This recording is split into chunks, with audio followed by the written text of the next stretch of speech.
ফিলিস্তিন আজ এক বিশাল ধ্বংসস্তূপ, কিন্তু এই ধ্বংসের ভেতর থেকেই মিথোলজিক্যাল ফিনিক্স পাখির মতো জন্ম নিচ্ছে আসার গল্প।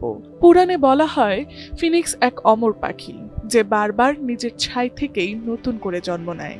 ফিলিস্তিনের শিল্পীরাও যেন সেই একই প্রতীকের উত্তরাধিকারী। কবি মাহমুদ দারবিশ থেকে তরুণ শিল্পী আরিজ, তারা দেখিয়ে দিচ্ছেন যুদ্ধ ঘর ভাঙতে পারে, শরীর ক্ষত বিক্ষত করতে পারে, কিন্তু শিল্পকে হত্যা করতে পারে না।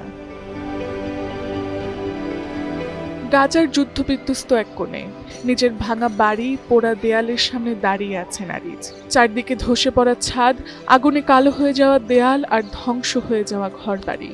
এই ধ্বংসস্তূপের মাঝেই তিনি খুঁজে নিয়েছেন বেঁচে থাকার আরেক নাম, শিল্প।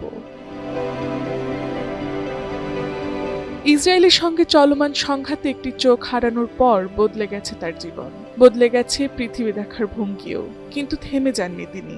রং, তুলি কিংবা কাগজ সব হারিয়ে গেছে, তাই পোড়া কাঠকয়লাই এখন তার পেন্সিল, আর গোলাবর্ষণে ক্ষত বিক্ষত দেয়ালই তার ক্যানভাস। দীর্ঘ বাস্তুচ্যুতির পর মাকে নিয়ে বাড়ি ফিরে তিনি দেখেন তার ঘর আর আগের মতো নেই। ধ্বংস হয়ে গেছে তার সব শিল্প সামগ্রীও। তবু সেখানেই থামেনি আরিজ। কাঠকয়লা হাতে নিয়ে দেয়ালে আঁকতে শুরু করেন। ইসরায়েলি হামলায় পরিবারের সাথে তাকে হারাতে হয়েছে নিজের ডান চোখটিও, তাই তার আঁকা চোখগুলো থাকে কারাগারের শিকের আড়ালে। আরিজের কাছে এগুলো যুদ্ধ হতো মানুষের বন্ধিত্ব ও অবহেলার প্রতীক। আরিজ বলেন, আমাদের কষ্ট কেউ অনুভব করে না, মানুষ ধরে নেয় আমরা এই বাস্তবতার সঙ্গে মানিয়ে নেব।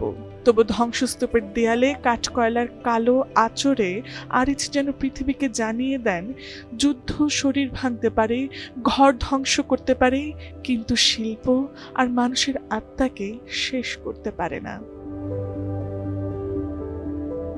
Tasnuva Sanjida, Times today.